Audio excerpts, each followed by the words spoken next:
पहले ही एमटीएस में सिलेक्टेड थे और एक एमटीएस से लेकर 4600 ग्रेड पे तक की नौकरी का सफ़र आज इस वीडियो में ये हमें बताने वाले हैं। किसी ने आपको फैमिली में पुशअप किया था किसी और चीज़ के लिए, जैसे अक्सर लोग इंजीनियरिंग या मेडिकल या किसी और क्षेत्र में जाना, ऐसा हम कर नहीं सकते उतना, मतलब इकोनॉमिकली उतना स्ट्रांग नहीं था कि हम इंजीनियरिंग या मेडिकल कर सकें। क्यों, पापा क्या करते थे? पापा किसान। अच्छा। जब मैं 12th क्लास में पढ़ रहा था तो सर पैसे की बहुत दिक्कत थी, तो मैं सब्जी बेचता था, तो पापा घर से मेरे लिए खाना लेकर आते थे डेली। अच्छा। क्योंकि मैं खाना बनाने का टाइम, क्योंकि 4-5 घंटे क्लास होता था डेली, क्लास के बाद ये सब कर पाना थोड़ा मुश्किल था रिश्ते। तो लड़की हमें ही पसंद आ गई, घर वालों को ही पसंद था। हमने सोचा कि बाद में करेंगे, सीजे मुझे करेंगे, लड़की इनको भी पसंद आ गई घर वाले को भी था, तो हमने सोचा बाद में करेंगे। लेकिन जो हमारे वाइफ के घर वाले हैं वो बोले कि नहीं, हमें अभी करना है, जल्दी करना है। अच्छा। तो ऐसा मतलब डेट तो फिक्स हो गया, पर जब डेट आया एग्ज़ाम का तो पता चला कि यार जिस दिन मेरा शादी है उस दिन। जय हिंद दोस्तों, स्वागत है आपका आपके अपने परिवार रैंकर्स गुरुकुल यूट्यूब चैनल पे। आज हमारे साथ हैं बिट्टू कुमार, जो कि बिहार के आरा डिस्ट्रिक्ट से हैं, और इनकी कड़ी मेहनत की वजह से इन्होंने सीजल 2022 में बहुत ही शानदार पोस्ट ली है। पहले ही एमटीएस में सिलेक्टेड थे और एक एमटीएस से लेकर 4600 ग्रेड पे तक की नौकरी का सफ़र आज इस वीडियो में ये हमें बताने वाले हैं। ठीक है, तो शुरू करते हैं बिट्टू जी। स्वागत है आपका हमारे परिवार। Thank you sir, thank you. ठीक है, तो थोड़ा सा आप अपने फैमिली बैकग्राउंड के बारे में बताइए। सर मेरा डिस्ट्रिक्ट आरा में घर है, बिलाउर में। आरा से थोड़ा दूर है। और मैं 2 भाई बहन हैं, 2 भाई 2 बहन हैं हम लोग। मैं घर में सबसे छोटा हूँ। मेरे पापा फार्मर हैं और मम्मी हाउसवाइफ है, और भैया प्राइवेट जॉब करते हैं, और बाकी सबकी शादी हो चुकी है और मेरी भी हो चुकी है। तो बिट्टू, ये सरकारी नौकरी का जो ये सफ़र है, मतलब आपके मन में कब से थॉट आया, कब आपको लगा कि मुझे गवर्नमेंट जॉब में ही जाना है और मुझे एसएससी के माध्यम से ही सिलेक्शन लेना है? जब मैं 10th क्लास में था तो मैं रेडियो वगैरह पे सुनता था, करतार कोचिंग सेंटर का ऐड आता था उसमें एयरफोर्स नेवी के लिए। तो मुझे उस टाइम से था कि मुझे एयरफोर्स नेवी में जाना है, पर 12th में मार्क्स कम होने की वजह से कभी कॉल लेटर नहीं आया एयरफोर्स या नेवी का, तो एग्ज़ाम दे नहीं पाया। तो फिर मैं ऐसे ही जनरल कंपटीशन की तैयारी करने लगा। आरा कोचिंग चला गया मैथ पढ़ने ऐसे ही, और उस टाइम पीरियड में मेरे यूपी पुलिस का एक एग्ज़ाम निकल गया। तो फिर मैं उसके लिए फिजिकल की तैयारी करने लगा। फिर उसके तैयारी के दौरान फिर मेरे आर्मी का भी फिजिकल निकल गया, तो फिर मैं आर्मी का करने लगा। और फिर आर्मी नहीं हो पाया, तो फिर मैं एसएससी के बारे में जाना। फिर मैं एसएससी की तैयारी करने के लिए आरा लोकल कोचिंग सेंटर में जाकर पढ़ने लगा। तो मतलब आप 12वीं के बाद से ही जो है वो डिफेंस एग्ज़ाम्स के माध्यम से आप गवर्नमेंट जॉब में जाना चाहते हैं? हाँ सर। तो इसके बारे में, जैसा कि आपने कहा करतार कोचिंग करके हैं और भी जगह पे हैं, हाँ, तो वहाँ से आपको पता चला। तो फिज़िकल जब आपका नहीं हुआ तो उसके बाद फिर आपका दूसरा निश्चय क्या था, क्या करने का? दूसरा था कि चलो इसमें नहीं हुआ तो अब एसएससी में या रेलवे में, बैंकिंग में आजमाते हैं, जनरल कंपटीशन में आ जाते हैं। अपना फैमिली बैकग्राउंड के बारे में बताइए कि मतलब किसी ने आपको फैमिली में पुशअप किया था किसी और चीज़ के लिए, जैसे अक्सर लोग इंजीनियरिंग या मेडिकल या किसी और क्षेत्र में जाना, ऐसा हम कर नहीं सकते उतना, मतलब इकोनॉमिकली उतना स्ट्रांग नहीं था कि हम इंजीनियरिंग या मेडिकल कर सकें। क्यों, पापा क्या करते थे? पापा किसान हैं। पापा किसान हैं, और मम्मी? मम्मी हाउसवाइफ है। मम्मी हाउसवाइफ है। जस्ट। तो गांव में जो पढ़ाई आपने 12वीं तक की है वो आपने कहाँ से किया है? मतलब अपने गांव में सरकारी स्कूल से पढ़े हैं, हिंदी मीडियम से। हिंदी मीडियम से पढ़े? सर। अच्छा, माध्यम भी आपका हिंदी रहा? हाँ, हिंदी मीडियम रहा है। तो हिंदी मीडियम से एसएससी, मतलब जो इंग्लिश वाला पार्ट है वो तो काफ़ी टफ रहा होगा? सर इंग्लिश में गांव में जब मैं 9th-10th में था, इंग्लिश में शुरू से रुचि रहा है पढ़ने का। तो इंग्लिश का एक सर थे, कोचिंग लेता था उनसे, शुरू बचपन में ही लेता था। और मुझे मतलब शुरू से ही रुचि रहा है कि जब मैं गांव में रहता था तो मैं घर पे गाय भैंस भी थी, तो उनका भी करता था। तो मैं भैंस वैस चराने जाया करता था, गाय भैंस, तो अपने पॉकेट में डिक्शनरी वगैरह लेके जाया करता था। तो उस टाइम से वो कैब पढ़ने का बहुत जुनून रहा है शुरू से ही। तो उस टाइम से ही वर्ड पढ़ता था मैं। वो कैब पॉकेट डिक्शनरी आती थी एक्सपोर्ट की, तो उसके डिक्शनरी से हम वर्ड याद करते थे। तो भैंस चराते चराते आपने पढ़ाई की है? हाँ, ऐसे जाते थे तो पढ़ लिया। तो मतलब कितने गाय और भैंस से आप? मेरे पास 1 गाय 1 भैंस और उनके 2 बच्चे थे, चारों को चराते थे हम। चराते चराते कैसे, मतलब किस क्लास में तब आप थे जब आप पॉकेट डिक्शनरी से याद करे थे? सर 9th में, 9th क्लास में। हाँ, और डिक्शनरी कौन, वो जो भार्गव वाली? ऑक्सफोर्ड भार्गव पॉकेट डिक्शनरी करके आती है सर। तो उसको मतलब रट रहे थे या कैसे, मतलब लिख के कहीं? सर क्या था कि सर ट्रांसलेशन बनाते थे, तो उसमें ना बहुत सारे वर्ड होते थे जो कि नहीं आते थे। हिंदी वर्ड जो होते हैं ट्रांसलेशन में तो नहीं आते थे। ऐसा सोचा कि चलो क्यों नहीं से पूरा डिक्शनरी ही याद कर जाए। अच्छा, उसको शुरू से याद करने लगे ऐसे ही। उन शब्दों का आपको एसएससी में चल के फ़ायदा पहुंचा? हाँ, बहुत फ़ायदा पहुंचा है सर। कैसे, मतलब क्या उनको डायरेक्ट आप ग्रामर में यूज़ कर पा रहे थे, या पैसेज में आप उसको क्लैरिफाई कर पा रहे थे, या डायरेक्ट आपके साइन वेंटो वहाँ से आ गए? सर हमेशा यूज आया है सर, वो चाहे 10th के एग्ज़ाम में हो 12th में, हमेशा इंग्लिश का तो वर्ड है सर, तो जो वर्ड पहले था अभी भी हम वो वर्ड पढ़ते ही हैं, तो वो तो सर सेम रहेगा, सेम में उसका फ़ायदा हुआ है सर। ठीक है। तो चलिए उसके बाद 12वीं आपने की, उसके बाद अलग अलग आपने डिफेंस एग्जाम्स में ट्राई किया और आपका नहीं हुआ, तो उसके बाद एसएससी में आप आए। तो एसएससी की तैयारी आपने कब से शुरू की? एसएससी का सर देखा जाए तो तैयारी मैं 2015 जून से किया सर, 2015 जून से। अच्छा, 2015 जून से आपने किया। हाँ, आरा में कोचिंग था, 1 स्टेप नाम था। अच्छा। हाँ, उसमें हमने एडमिशन लिया जाके।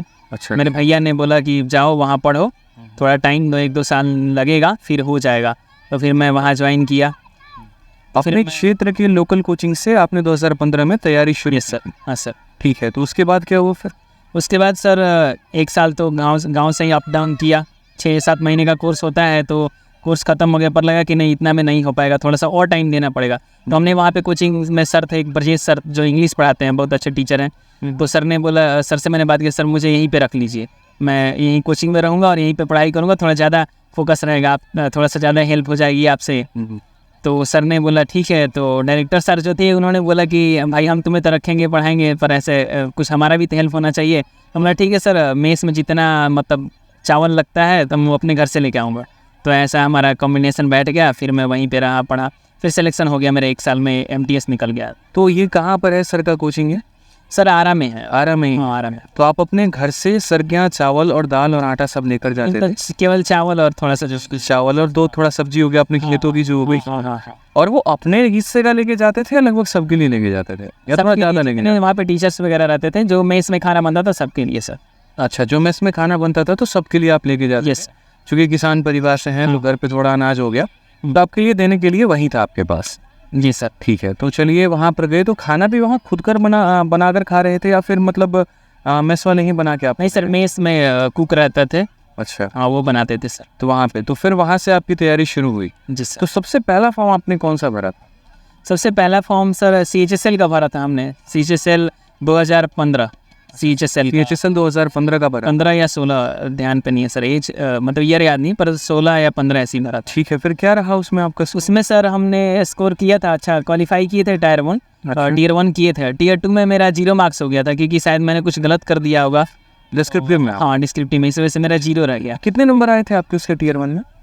सर Tier 1 में मेरा 124 या 25 के अप्रॉक्स ऐसा ही था सर। 124 से 125 के करीब में आपका स्कोर ऐसा था उतना। और उसके बाद आप डिस्क्रिप्टिव क्वालिफाई नहीं कर पाए सर। ठीक है, उसके बाद आप ग्रेजुएशन कहाँ से कर रहे थे? ग्रेजुएशन सर वीकवर्स यूनिवर्सिटी से कर रहे थे। तो सर वहीं पे मतलब लिया क्या था आपने उसके अंदर? सर मैथ ऑनर्स था। मैथ्स ऑनर्स था? Yes sir. तो मैथ्स ऑनर्स में आपको रेगुलर कॉलेज जाना पड़ रहा था या फिर कैसे कर रहे थे? रेगुलर बेसिस पे कॉलेज नहीं जाते थे सर। रेगुलर पे नहीं जाते थे आप, तो आप अपनी घर से तैयारी कर रहे थे? हाँ सर। और जब पेपर आता था तो आप अपना एग्जाम देते? हाँ, क्योंकि आजकल के बच्चों का एक ये भी रहता है कि बहुत ऐसे बच्चे हैं जो 12वीं के बाद तैयारी तो कर रहे हैं, ठीक है, लेकिन उन्होंने कॉलेज में उनको बड़ा एक सब्जेक्ट को लेकर कन्फ्यूजन रहता है। वो थोड़ा सा मैं एक पॉइंट आपका जानना चाहूँगा कि आजकल के बच्चों का ये रहता है कि हम जैसे ऑनर्स का सब्जेक्ट लें, मैथ्स ऑनर्स हो गया, केमिस्ट्री ऑनर्स हो गया, क्योंकि हमारे घर वाले कहते हैं कि हमें साइंस लेने की आवश्यकता है, ठीक है, लेकिन हमें जाना एसएससी में है, तो हमारे लिए BA सही रहेगा नहीं रहेगा, या हमें रेगुलर कॉलेज लेना चाहिए या हमें करस्पॉन्डेंस लेना चाहिए? तो इसके बारे में आप बच्चों को क्या बोलेंगे, क्योंकि आज आप सेलेक्टेड हैं, आज आप एक 4600 ग्रेड पे के पोस्ट में हैं और दिल्ली जैसे शहर में आपकी जो है पोस्टिंग है, तो ये आपकी मेहनत की वजह से आया है यहाँ पे, तो आप बच्चों को उनको क्या सजेस्ट करना चाहेंगे आप? सर हम यही सजेस्ट, जैसे कि 12th के बाद तो एक फोकस क्लियर होना चाहिए कि मुझे किस क्षेत्र में जाना है। अगर क्योंकि आप 12th में आते हो तो आपका क्लियर होता है कि साइंस मेडिकल में जाना है, इंजीनियरिंग करना है, तो अगर और शुरू से ही क्लियर है कि नहीं मुझे मतलब जनरल कंपटीशन के क्षेत्र में जाना है, तो साइंस के बजाय आप आर्ट्स ले तो ज़्यादा सही रहता है। साइंस के बजाय अगर आप आर्ट्स लेते हैं, आपके समय की बचत होती है और वहाँ पर आप जो पेपर का पढ़ने वाला बेनिफिट होता है ये कि GK GS वगैरह पढ़ना है, तो वो आपके इसमें काम आ जाता है। इसमें काम आ जाता है। मैं भी बच्चों को यही बात हमेशा बोलता हूँ कि साइंस लोगे तो ठीक है, मतलब उसमें मेहनत ज़्यादा है। ऊपर से कॉलेज भी अगर आप रेगुलर जा रहे हैं तो वो भी मेहनत ज़्यादा है। जब आपको ये डिसाइडेड है कि मुझे SSC ही करना है या UPSC ही करना है, तो फिर आप एक आर्ट्स का कोई सब्जेक्ट पकड़ो, जैसे ज्योग्राफी ऑनर्स हो गया, हिस्ट्री ऑनर्स हो गया, क्योंकि सही चयन ही आगे चल के आपको जो है सही सफलता दिलाती है, मेरा ये मानना है। बिल्कुल, तो बहुत शानदार। तो उसके बाद आपने चलिए करस्पॉन्डेंस से आपने किया और अपनी तैयारी शुरू की। तो 2017 के बाद का आपका जर्नी कैसा था? सर उस बीच में जब MTS का पेपर दिया, तो फिर इसको देने के बाद फिर एक पेपर आया था सर केंद्रीय विद्यालय LDC का, KVS LDC आया था। KVS तो उसी दौरान प्रिपरेशन के दौरान मैंने केंद्रीय विद्यालय LDC दिया। तो उसमें मेरा सर 100 में से 92.5 मार्क्स थे और उसमें ऑल इंडिया रैंक थी मेरी 105। उसमें 500 के अप्रॉक्स सीट था। अच्छा, तो और मेरा दोनों क्लियर हो गया था। ये केंद्रीय विद्यालय LDC जो पेपर आप कह रहे हैं तो ये SSC में तो नहीं आता? नहीं सर, SSC में नहीं आता, अलग आता है। तो सर उसके लिए थोड़ा सा अलग से प्रिपरेशन करा था। तो ये स्टेट गवर्नमेंट की जॉब थी? नहीं सर, केंद्रीय विद्यालय KVS सर वो सेंट्रल गवर्नमेंट की जॉब है। सेंट्रल गवर्नमेंट की जॉब है? Yes sir. तो इसकी वैकेंसी कैसे पता चलती है बच्चों को, कहाँ से वो जान? सर सरकारीरिजल्ट.com से। सरकारीरिजल्ट.com जो वेबसाइट है, हाँ, तो वहाँ पर आप इसकी वैकेंसी को देख सकते हैं। जी सर। अच्छा, तो हर साल इसकी वैकेंसी आती है? सर जब से देखा मतलब हाँ लगभग आ ही जाता है सर, लगभग आ ही जाता है, पर सीट्स थोड़ा कम रहता है। सीट्स कम रहते हैं, इसमें कंपटीशन थोड़ा ज़्यादा है। हाँ, कंपटीशन आप ये कह सकते हैं। तो उसके बाद इसमें अप्लाई किया तो फिर क्या रहा आपका रिजल्ट? ये सर रिजल्ट क्वालिफाई कर गए, पर फिर यही था कि मुझे आगे अभी और करना है, क्योंकि 2015 से पहले मुझे नहीं पता था कि CGL भी होता है। पर मेरा मोटो था कि नहीं, मुझे कहीं छोटा सा अगर भी हो जाता है लेकिन CGL में ही करना है। तो फिर मुझे था कि अगर केंद्रीय विद्यालय में चला गया तो उसमें काम ज़्यादा होगा या ऑल इंडिया ट्रांसफ़र होगा तो फिर मैं नहीं कर पाऊँगा। तो फिर एक मेरे भैया थे, विवेक भैया, जो मेरे साथ में पढ़ते थे। हम दोनों कोचिंग में जहाँ पे मैं रहता था 1 स्टेप में, हम दोनों रात को साथ में रहते थे। रात भर मतलब कि 11-12 बजे तक पढ़ते थे। कभी कभी क्या होता है कि मेस में खाना नहीं बनता है तो मैं उनके घर पे भी जाके खा लिया था, अपने घर जैसा था। अच्छा, हाँ, तो साथ में पढ़ते थे। और फिर उन्होंने बोला कि वो इनकम टैक्स में है, मुंबई में है, टैक्स असिस्टेंट। अच्छा। तो उन्होंने बोला कि ऐसा करो तुम ना MTS ज्वाइन कर लो, क्योंकि MTS भी आया था और केंद्रीय विद्यालय का उसमें टाइपिंग रह रहा था अभी। टाइपिंग तो हो जाता, टाइपिंग में था। तो उन्होंने बोला कि तुम MTS ज्वाइन कर लो, उसमें अच्छा प्रमोशन भी अच्छा इनकम टैक्स में है और आगे प्रिपरेशन भी कर लोगे, क्योंकि MTS में कोई उतना रिस्पॉन्सिबिलिटी नहीं रहती, ज़्यादा आपको काम नहीं रहता है। तो फिर हमने ये डिसीजन लिया कि MTS ज्वाइन कर लेते हैं और फिर CGL का तैयारी करेंगे। तो आपने 2016 या 17 में MTS किस साल ज्वाइन किया आपने? MTS सर 2019 में ज्वाइन किया। 2019 में, क्योंकि वो 2000 किस साल की थी वो? सर 2016 की थी, लेकिन 2017 में एग्जाम हुआ पर वो कैंसिल हो गया, फिर 2018 में एग्जाम। अच्छा, 2016 की वैकेंसी थी, हाँ, 17 में पेपर हुआ, फिर कैंसिल हो गया 18 में, और तब जाकर 19 में आपकी ज्वाइनिंग हुई। हाँ, 19 में फरवरी में ज्वाइन। तो उसके बाद आपने केंद्रीय विद्यालय को छोड़ के आपने MTS को ज्वाइन करना बेहतर समझा। तो कितने साल या कितने महीने आप वहाँ पर कार्यरत रहे और आपने वहाँ पर सेवा? सर मैं वहाँ 4.5 साल कार्यरत रहा, फरवरी 2019 से लेकर 2023 के 2023 के लास्ट तक, जब तक आपने जून तक रहा सर। जब तक आपने CGL का मतलब ज्वाइनिंग लेटर नहीं आया, आपने ज्वाइन नहीं किया, तब तक आप MTS में? जी सर। तो मतलब आपने जो CGL का पेपर निकाला है वो MTS में जॉब करते करते निकाला? हाँ सर। क्या बात है, बहुत शानदार। तो मतलब ऑफिस के बाद आपको टाइम मिल जाता था कि आप सीधा MTS एक मंत्रालय तक का जो सफ़र आपने तय किया, ठीक है, तो वो टाइम मिल जाता था आपको? सर टाइम मैनेज करना पड़ता था। टाइम तो ऑफिस के टाइम पे उतना नहीं मिल पाता था, क्योंकि मैं बोर्ड में पोस्टिंग था, north block ministry of finance में 3 साल रहा मैं। तो टाइम वहाँ पे ड्यूटी 10 बजे जाना होता था, मतलब 10 से पहले 9:30 बजे, और 6 बजे 7 बजे भी छुट्टी होता था। तो ऐसे मैनेज करता था, क्योंकि मैं क्या करता था कि थोड़ा सुबह चल लेता था पहले ही। थोड़ा सा ड्यूटी के बारे में भी साथ के साथ बताते रहिएगा बच्चों को, क्योंकि एक वो भी रहता है कि MTS का जॉब प्रोफाइल क्या है। MTS का जॉब प्रोफाइल सर, अगर फील्ड में है, बाहर हैं, अगर बोर्ड में आप नहीं हैं तो नॉर्मल फाइल मूवमेंट है, बाकी सारे ऑफिशियल काम है, जेरोक्स करना है, डाक देना है, डाक रिसीव करना है, ये सब MTS का काम होता है। मतलब जो हायर ऑफिशियल्स हो गए तो उनके जो सबऑर्डिनेट वाले काम होते हैं, हाँ, जैसे चाय वगैरह भी बनाना MTS को लोग बोला जाता है। अच्छा, बोर्ड में रहते हैं तो उनको करना पड़ता है, जो बोर्ड में हो जाते हैं। तो ये जो कहा गया है कि MTS को जो नौकरी मानी जाती है, फाइल ढोने वाली नौकरी है, चाय बनाने वाली नौकरी है, तो ये सत्य है? मतलब आप ये सत्य है ये सर? है सर MTS। ठीक है, तो ये मतलब करना पड़ेगा, लेकिन हर जगह नहीं है। हर जगह ऑफिशियल्स होता है, कुछ ऑफिसर्स होते हैं जो आपके साथ कोऑपरेशन करते हैं कि पढ़ लिख के लड़का आया है, आगे पढ़ाई कर रहा है, तो आपको कोऑपरेट करते हैं। मेरे साथ भी कोऑपरेशन के ऊपर होता है। अच्छा, कुछ मुझे ये भी सुनने में आता है कि MTS की जो नौकरी होती है तो उसमें कुछ लोग जो है अपने जगह पे किसी और से नौकरी करवाते हैं और खुद लीव लेके रहते हैं, तो क्या इस बात में सच्चा है? ऐसा हमारे डिपार्टमेंट में नहीं है सर। आपके डिपार्टमेंट में ऐसा नहीं? इनकम टैक्स में ऐसा नहीं है। ऐसा इनकम टैक्स में आपका नहीं है, मतलब आप इनकम टैक्स डिपार्टमेंट के? ठीक है, तो MTS का लगभग जो आपका इन हैंड सैलरी आ रहा था वो कितना आ रहा था? सर जब मैंने ज्वाइन किया था 2019 में तो 24,500 था, और अभी मेरा पिछले 2023 जनवरी से प्रमोशन हो गया, नोटिस सर्वर बन गया मैं। अच्छा, 2000 ग्रेड पे, पहले 1800 ग्रेड पे ज्वाइन किया था। अच्छा, फिर 2000 ग्रेड पे हो गया, तो इन हैंड सैलरी हो गई सर 37-38 हज़ार के अप्रॉक्स मिलता है सर अभी। 24,000 से 37,000 तक आपका सीधा प्रमोशन हो गया। हाँ सर। यानी एमटीएस में जो प्रमोशन होता है वो 3 साल में हो जाता है। हाँ 3 साल में सर वो हाँ हो जाता है। 3 साल 3 से 4 साल। इसके बाद एमटीएस का दूसरा प्रमोशन क्या रहता है और कितनी सैलरी होती है? सर अगर जो लोग टाइपिंग क्वालिफाई कर जाते हैं, जो टैक्स असिस्टेंट के लिए एलिजिबिलिटी क्राइटेरिया है, तो उनका सर वो टीए बन जाते हैं, टैक्स असिस्टेंट 2400 ग्रेड पे हो जाता है सर। तो एमटीएस से सीधा आप टैक्स असिस्टेंट बन जाएंगे। और ये टैक्स असिस्टेंट अगर हम आपको बताएं तो सीजीएल का ही पोस्ट है।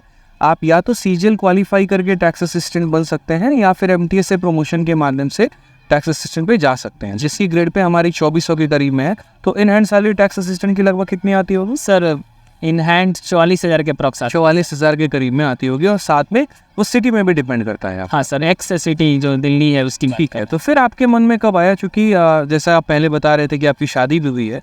हाँ सर। तो आपने शादी के बाद सीजीएल की तैयारी शुरू किया फिर शादी के पहले आपने? सर शादी से पहले भी चल रहा था और शादी के बाद ही हुआ जॉब, तो सर शादी के बाद ही हो पाया। शादी के बाद ही हो पाया आपका, ठीक है। तो 2020 में जो आप तैयारी कर रहे थे, 2019 में जब आपका एमटीएस का ज्वाइनिंग लेटर आ गया, तो उसके बाद से कब से आपने सीजीएल की तैयारी शुरू? सर एक्चुअली क्या होता कि आर्मी में मेरा निकल गया था फिजिकल, तो मैं श्योर हो गया कि अब तो जॉब हो ही जाएगा, क्योंकि रिटर्न उतना नहीं होता है आर्मी में। आप तो एमटीएस में थे ना? मैं पिछले जब 2014 की बात करें, जब आर्मी में निकला तो मेरा ग्रेजुएशन में बैक लग गया था, तो थोड़ा ग्रेजुएशन लेट हो गया मेरा। 2018 में ग्रेजुएशन हुआ। अच्छा। तो इस वजह से सीजीएल 2018 का मैं नहीं दे पाया। हालांकि मैंने पीटी दिया था देखने के लिए कि निकल रहा है कि नहीं निकल रहा है, तो पीटी मेरा 162 मार्क्स आया था, तो अच्छा था।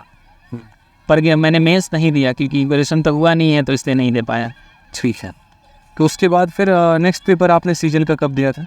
2019 वाला सीजीएल दिया सर। 2019 वाला सीजीएल दिया था आपने, ठीक है। तो 2019 के सीजीएल में क्या रहा आपका प्री का स्कोर? सर 2019 में प्री का स्कोर था सर 151 आया था रॉ स्कोर, और नॉर्मलाइज स्कोर 161 था प्री का। अच्छा, तो फिर उसके बाद मेंस की तैयारी में क्या रहा? का सर मेरा सर 18 नवंबर को था, जो नॉर्मलाइजेशन की वजह से मेरे मैथ में 25 मार्क्स कम हो गए थे। अच्छा, 18 नवंबर का वो शिफ्ट था, अगर आपको बता दें। हाँ। तो 2019 से ही हम सेलेक्टेड हैं एज अ एक्साइज इंस्पेक्टर, और भाई 2019 की ही बात कर रहे हैं। तो 2019 में 3 शिफ्ट में पेपर हुए थे, 15 तारीख, 16 तारीख, 18 तारीख। और 18 तारीख का पेपर को इतिहास का सबसे आसान पेपर माना जाता है। उसमें लगभग काफ़ी बच्चों के मैथ्स में 200 में 200 नंबर थे, जिसकी वजह से जब नॉर्मलाइजेशन हुआ तो जिन बच्चों के कम नंबर थे उनके नंबर कम हो गए उल्टा। हाँ सर, ठीक है। तो 25 नंबर आपके कम हाँ, मेरा 183 था रॉ मार्क्स मैथ में, मैथ्स, और वो घट के 158 हो गया था। 158 के करीब में आपका स्कोर हो गया था, ठीक है। फिर उसके बाद जो है तब वहाँ पर आपका सिलेक्शन नहीं हो पाया। फिर उसके बाद क्या आपने 2020 का पेपर ट्राई किया? सर 2020 का मैंने टियर 1 दिया, और टियर 2 के टाइम पे सर शादी फिक्स हो गई थी, घर वालों ने कर दी थी। बहुत सारे रिश्ते आने लगे थे, एमटीएस में हो गया था तो गांव में आने लगते हैं रिश्ते। हाँ। तो लड़की हमें ही पसंद आ गई, घर वालों को ही पसंद था। हमने सोचा कि बाद में करेंगे, सीजीएल हो जाए तब करेंगे। लड़की इनको भी पसंद आ गई और घर वाले को भी था, तो हमने सोचा बाद में करेंगे। लेकिन जो हमारे वाइफ के घर वाले हैं वो बोले कि नहीं, हमें अभी करना है, जल्दी करना है। अच्छा। तो ऐसा मतलब डेट तो फिक्स हो गया, पर जब डेट आया एग्ज़ाम का तो पता चला कि यार जिस दिन मेरा शादी है उस दिन टियर 2 का एग्ज़ाम है। तो अब यहाँ पर ये आप मजबूरी में आ गए कि अब यहाँ पर घोड़ी चढ़े या फिर पेपर पेन लेके सेंटर पे जाए। हाँ तो है, सही है भाई साहब। तो फिर उसके बाद वो पेपर आप? हाँ 2020 का टियर 2 मैं नहीं दे पाया। ठीक है। फिर उसके बाद आपने तैयारी शुरू किया। फिर 21 का पेपर का क्या रहा? 21 का सर, 21 में सर टियर 1 में था 148 था, और टियर 2 का सर नहीं हो पाया, रह गया। मैं क्वेश्चंस में आपके अंदर देख रहा हूँ कि जो एक तैयारी आपका शुरू हुआ है 2015 से। पहले आपने आर्मी के पेपर में ट्राई किया, फिर वहाँ नहीं हुआ। फिर उसके बाद सीएचएसएल ट्राई किया, वहाँ नहीं हुआ। फिर उसके बाद आपने एमटीएस ट्राई किया, वहाँ हो गया है, लेकिन उसके बाद भी आप 2 बार अटेम्प्ट दे चुके हैं सीजीएल का और नहीं हुआ। और तब फाइनली जाकर आप बनते हैं भाई साहब सीधा 4600 ग्रेड पे पोस्ट। जी सर। तो चलिए 2021 तक नहीं हुआ, 2022 में आपने किस तरीके से तैयारी शुरू की वो थोड़ा बताइए। कि उस तैयारी, जैसे एक तरफ आपकी नौकरी है, दूसरी तरफ आपकी फैमिली भी है। अच्छा, बच्चे हैं? कितने बच्चे हैं? सर बच्चे नहीं हैं, अभी शादी को 1.5 साल हुए हैं। शादी को 1.5 साल हुए हैं, अभी कोई प्लानिंग नहीं किया? नहीं सर। ठीक है। तो शादीशुदा भी हैं, साथ में यहाँ पर जो है एक ऑलरेडी जॉब भी कर रहे हैं 3 साल से। उसके बाद तब आपने सीजीएल की प्रिपरेशन शुरू की थी और आपने पेपर दिया। तो 2022 के जो सीजीएल में जिसमें आप सेलेक्टेड हैं, तो उसकी तैयारी किस तरीके से की आपने? इसकी प्रीलिम्स कैसे तैयारी की आपने? प्रीलिम्स के लिए तो सर रेगुलर जो नॉर्मल तैयारी था, क्योंकि मैं 19 से ही तैयारी करते आ रहा था। मैंने मेहनत तो ज़्यादा 19 के टाइम पे ही किया था कि 1 साल में ही क्लियर कर लेना है, लेकिन हुआ नहीं। उस टाइम पे मैंने ज़्यादातर देखा जाए तो मैंने 19 में ही खूब अच्छे से तैयारी की थी। अच्छा और फिर 20 में भी किया, 21 में भी किया, लेकिन 22 में हुआ। अच्छा। हाँ, तो सर यहाँ सीजीएल के टियर 1 के लिए मैंने छुट्टी वगैरह तो नहीं ली, क्योंकि मेरा स्कोर अच्छा आ रहा था जब मैं टेस्ट दे रहा था, तो स्कोर अच्छे आ रहे थे, तो मैं सोचा कि छुट्टी की ज़रूरत नहीं है। तो मैं सुबह रोज़ 6 बजे उठता था, तो 6 से 8:30 घर पे पढ़ लेता था। फिर ऑफिस में 1-2 घंटे टाइम मिल जाते थे, तो वहाँ पे पढ़ लेता था, मॉक वगैरह लगा लेता था, छोटे छोटे जो टेक्स्ट बुक के जो प्रीवियस पेपर के सेक्शनल मॉक्स हैं वो लगाता था, और फिर घर पे जाके रात को पढ़ लेता था 2 घंटे, जितना टाइम मिलता था सर। और मेंस की तैयारी आपने कैसे की? कैसे आपने मैथ्स में अपने आप को बेहतर किया? कैसे इंग्लिश में क्या रहा? सोर्सेज क्या थे आपने पढ़ने का? किस तरीके से जो था वो बिग था। मैं ना ट्रिगोनोमेट्री का फार्मूला भूल जाता हूँ बहुत जल्दी, तो मैंने आपका यूट्यूब पे वीडियो देखा था, आपने एक ब्रह्मास्त्र बुक का जिक्र किया था, फॉर्मूला ब्रह्मास्त्र, हाँ, जो फार्मूला मास्टर फॉर्मूला, तो मैं उसका फार्मूला वहाँ से रिवीजन करता रहा। अच्छा। हाँ, फिर और आपका जो तो कितनी मदद करी आपको फार्मूला बुक से? जो है फार्मूला बुक से आपको कितना मिला, मतलब बेनिफिट? सर एडवांस का मतलब काफ़ी हेल्प मिला मुझे सर। एडवांस में पूरा सेक्शन में उसमें काफ़ी अच्छा था सर। देखिए, फार्मूला बुक के बारे में हम आपको बता दें तो फार्मूला बुक इंडिया में हम लोगों ने, देखिए जैसे क्या था कि मुझे इस बात को समझ में आ गया था कि बच्चों को प्रॉब्लम आने वाली है, क्योंकि कई सारे आप लोग मॉक टेस्ट देते हैं, ठीक है, कई सारे बच्चों के नोट्स होते हैं, अब लास्ट टाइम में एक रिवाइज करना अपने आप में बहुत मुश्किल हो जाता है। तो उस केस में हमने यहाँ पर जो है फार्मूला बुक बच्चों के लिए बनाई थी, और वो एडवांस से ही हमने शुरू किया था। पहला टॉपिक ज्योमेट्री था, फिर उसके बाद मेंसुरेशन था, फिर उसके बाद अदर टॉपिक्स थे, ताकि बच्चा लास्ट समय में वो अपना बढ़िया तरीके से रिविजन कर पाए, पूरा का पूरा मैथ्स का एक निचोड़ उसको मिल जाए, और उसका डायरेक्ट उसका बेनिफिट उसके पेपर में मिले। तो इसका बेनिफिट आपको मिला? हाँ सर, क्योंकि मैंने उसे मेंस के मतलब लास्ट टाइम में ही मंगाया था वो, क्योंकि मुझे फार्मूला पढ़ने में बाकी, क्योंकि मैंने नोट्स पूरा अच्छे से नहीं बना पाया था, और जो थे वो मतलब मेरे रह गए थे वहीं बच्चे की कसर हमारी फार्मूला बुक से पूरी। हाँ, तो फार्मूला बुक लास्ट टाइम पे ही मंगाया था मैंने रिवीजन के लिए, खासकर फार्मूला रिवीजन करे। अच्छा, चलिए भगवान का शुक्र है कहीं सवारत हो रहा है वो, ठीक है, मेहनत हमारी कहीं ना कहीं आप लोग की कामयाबी में थोड़ा बहुत सपोर्ट कर पा रही है। तो चलिए, फार्मूला बुक से आपने रिवीजन किया, उसके बाद और मैथ्स में आपने कैसे किया, क्या किया, मतलब कितने मॉक टेस्ट लगाए, कैसे वीडियो देखे? मैथ का सर बहुत मॉक्स लगाया मैं, टेक्स्ट बुक से हमेशा से टेक्स्ट बुक का ही मॉक्स लगाता हूँ, एमटीएस की तैयारी से ही, और टेक्स्ट बुक का अभी तक लगाता रहा, टेक्स्ट बुक का ही। तो मैं टेक्स्ट बुक के सारे प्रीवियस पेपर लगाता था। जब मतलब एग्ज़ाम का डेट नहीं था उससे पहले मैं वीक में दो मतलब टेस्ट लगाता था फुल, और बाकी जब ऑफिस में रहता था तो जैसे छोटे छोटे टेस्ट आते हैं इंग्लिश के, बाकी सारे सब्जेक्ट के, मैं वो लगाया करता था सर।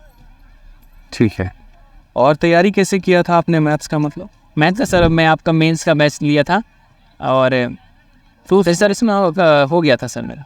तो उसमें जितने क्वेश्चंस दिए थे सारे लगाए लगभग आपने? सर हाँ, मैंने सारे क्वेश्चन लगाए। अच्छा, ये बताइए, मतलब एक एस्पिरेंट के लिए आप क्या कहना चाहेंगे? जैसे मुझे जो लगता है वो मेंस का हमेशा खेल होता है कि मेंस एक ऐसा खेल है कि अगर आपको कंसेप्ट नहीं आते तब तो आप वीडियो देख के सीखिए, लेकिन अगर आपको आते हैं तो आप बेहतर तरीके से अपने आप को मॉक के माध्यम से, किताबों से प्रैक्टिस करिए। मैं हमेशा कहता हूँ कि अगर आपको लग रहा है कि आपका स्कोर बहुत अच्छा है तो मेंस के बैच लेने की आवश्यकता नहीं है, लेकिन अगर आपको लगता है कि हाँ भाई मेरे कंसेप्ट्स वीक हैं, सवाल मुझसे नहीं बन पा रहे हैं, मैं जब मॉक लगाने जा रहा हूँ या जा रही हूँ तो मेरा स्कोर कम आ रहा है, वहाँ पर फिर आप बैच लेंगे। सर मैथ मेरा वीक रहा है, क्योंकि मेरे एडवांस के जो कॉन्सेप्ट है ना वो कमज़ोर थे, इसलिए मुझे बैच लेना पड़ा सर। अच्छा, एडवांस के कंसेप्ट कमज़ोर थे, तो बेनिफिट मिला आपको वहाँ? हाँ सर। चलिए, बहुत शानदार है। इंग्लिश की तैयारी आपने कैसे की, और मैथ्स का स्कोर क्या था आपका? मैथ का सर मेंस में था 28 क्वेश्चन मैंने लगाए थे, और 28 सही थे। क्या तो 28 करके 84 आपके हो गए, यानी 90 में 84 मार्क्स आपके थे? Yes sir. ठीक है, सही है, बहुत शानदार। उसके बाद अगर हम बात करते हैं तो रीजनिंग के बारे में, रीजनिंग में आपने कैसे कवर? रीजनिंग का सर जैसे कि मैं शुरू से मॉक से ही, हालांकि जब मैं 1 स्टेप में पढ़ता था तो वहाँ रीजनिंग की मैंने क्लास ली, तो सारे मतलब पढ़ लिया था, सारा वहीं से पढ़ लिया। हाँ, लेकिन फिर उसके बाद क्या होता ना कि इसमें कुछ नए चैप्टर ऐड हुए थे, या पहले का जो फार्मूला था भूल जाता था, तो मैं यूट्यूब पे सर्च कर लेता था वीडियोस, जैसे प्रोबेबिलिटी वगैरह जुड़ गए थे तो इनका वीडियो में सर्च करके देख लेता था।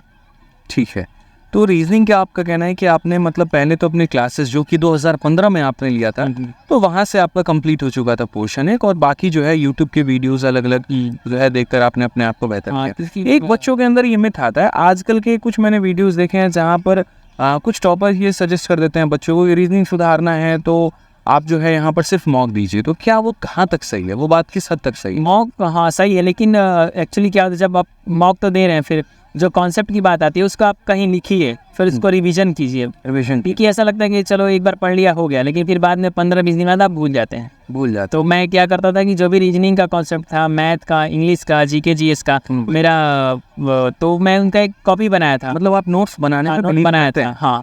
और उन सबको बार बार रिवीजन करता था। सैटरडे संडे क्योंकि ऑफ रहता तो घर पे रहते थे, तो उनका रिवीजन कर लेते थे। तो ये बताइए कि बच्चे को नोट्स बनाना चाहिए या नहीं? सर नोट्स बनाना चाहिए। और रिवीजन नोट्स के लिए बनाने का सही तरीका क्या है? सही पॉइंट टू पॉइंट सर, जो चीज़ें कॉन्सेप्ट आपको नहीं आता है, भूल जाता है, उसी चीज़ को केवल नोट करिए। उसी चीज़ को नोट करें। ठीक है, बहुत अच्छे। उसके बाद क्या आपने मॉक की गलतियों को कहीं पर नोट किया? कैसे उसको किस तरीके से एनालाइज किया? उसका सर एक्चुअली मैं जब 2021 में नहीं हो पाया था, थोड़ा सा मैं डिप्रेस हो गया था। तो फिर मेरा एक दोस्त था जो साथ में ज्वाइन किया था, हम 2 लोग ज्वाइन किए थे सर आरा से, पंकज नाम है उसका। तो उसका 2020 में सिलेक्शन हो गया।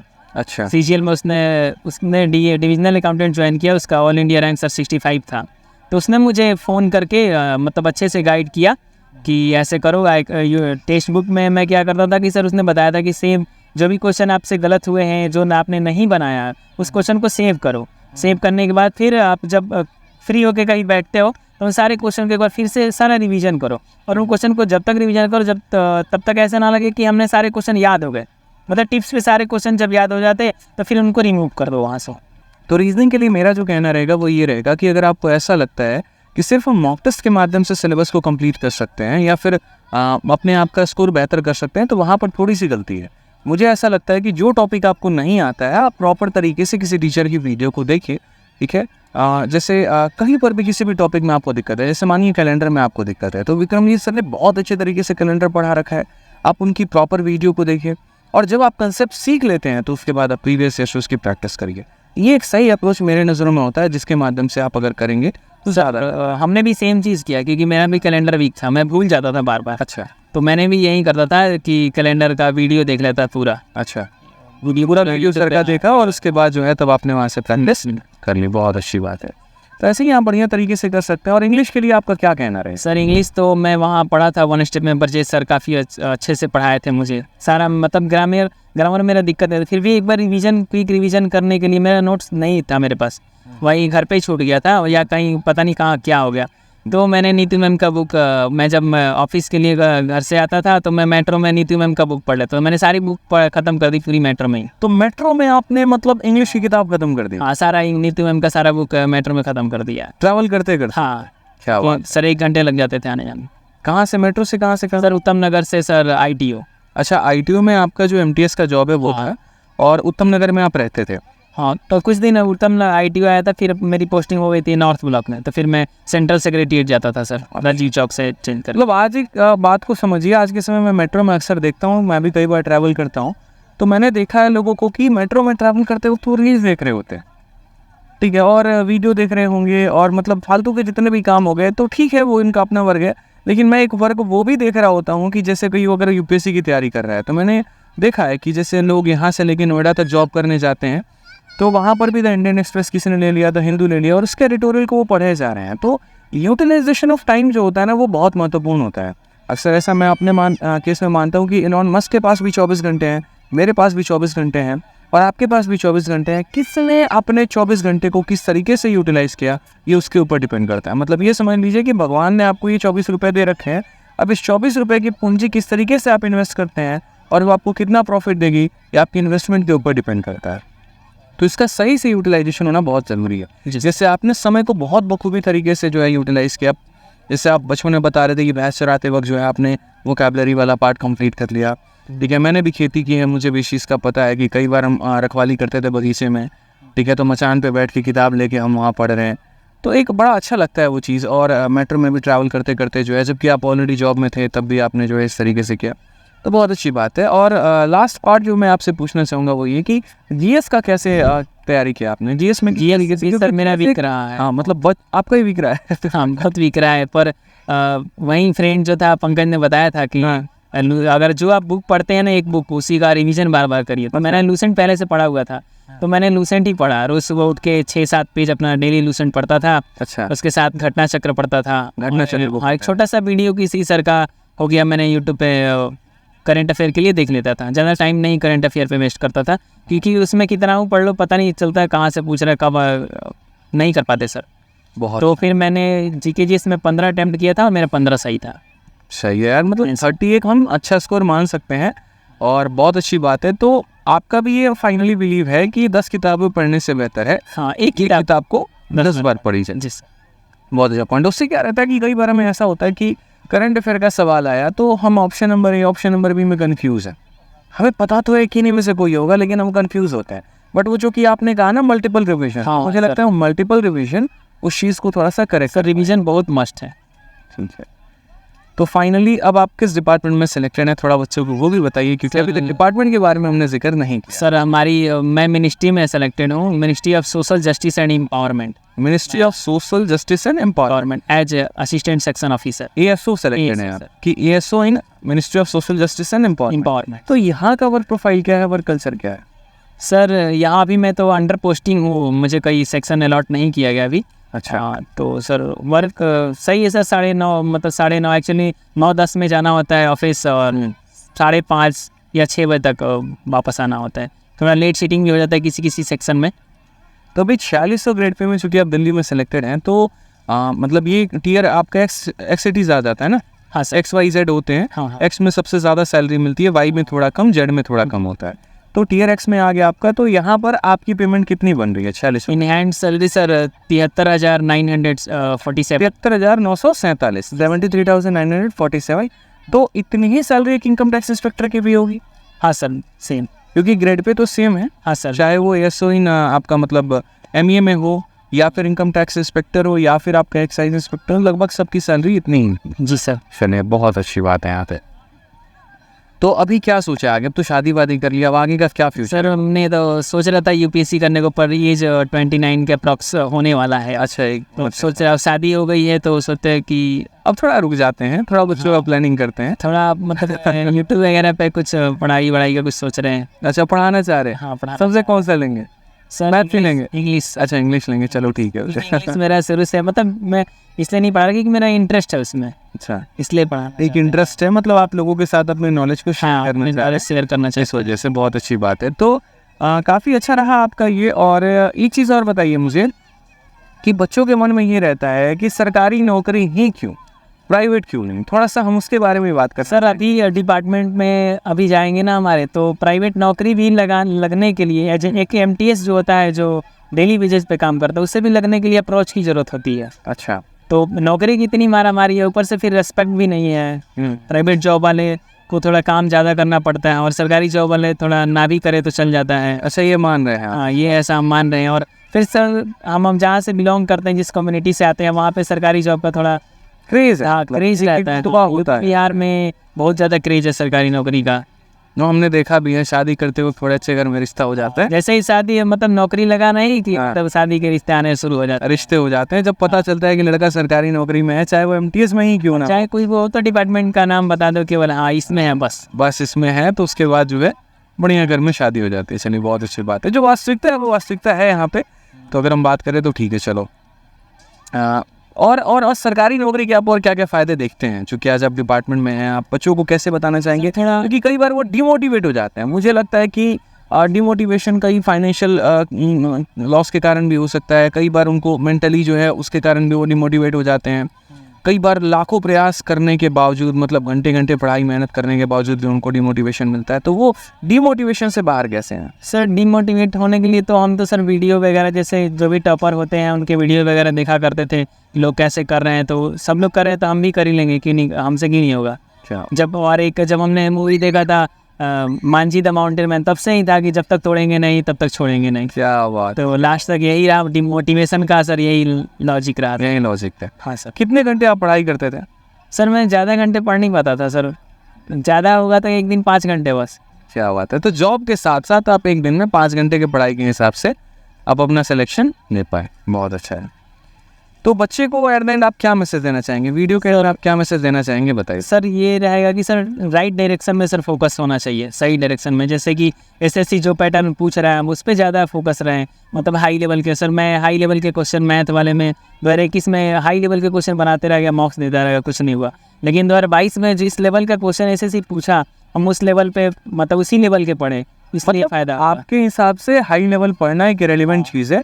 अब टू द पॉइंट पढ़िए, प्रीवियस ईयर को कवर अप करके ये फालतू के मतलब टफ क्वेश्चंस के पीछे भागना, बिल्कुल एक नहीं वो सर। मार्केट जो बनी हुई है बिल्कुल टफ नहीं, क्वेश्चंस वाली, उसको सीधा इग्नोर करके अपने टू द पॉइंट पे पढ़ना, चाहे वो किसी भी सब्जेक्ट की बात हो, तो वो करे तो हम ज़्यादा बेहतर है, क्योंकि बिल्कुल बच्चे सर। को सारा सब्जेक्ट पढ़ना है। जैसे कि कम्प्रीहेंशन इंग्लिश के लिए सर मैं कोई मतलब न्यूज़पेपर वगैरह भी लोग पढ़ते हैं, पर मैंने नहीं पढ़ा, क्योंकि मैंने सारे जितने प्रीवियस पेपर कम्प्रीहेंशन थे, पैसेज क्लोज टेस्ट, सारे मैंने वही केवल बनाए।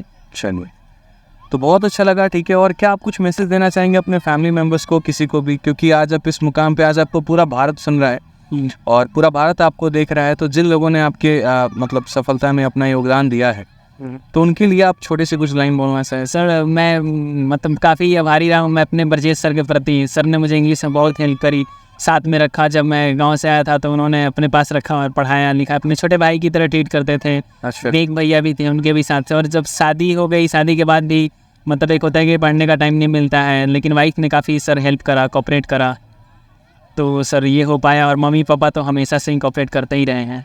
सर तो बहुत अच्छा लगा आपके साथ इंटरव्यू करके और मज़ा आ गया मेरे भाई। तो बस आप लोग भी सबसे ज़्यादा एक पॉइंट था सर, ट्वेल्थ में मेरे पापा ने काफ़ी मुझे हेल्प करा था। अच्छा, जब मैं 12th क्लास में पढ़ रहा था तो सर पैसे की बहुत दिक्कत थी, तो मैं सब्जी बेचता था, तो पापा घर से मेरे लिए खाना लेकर आते थे डेली।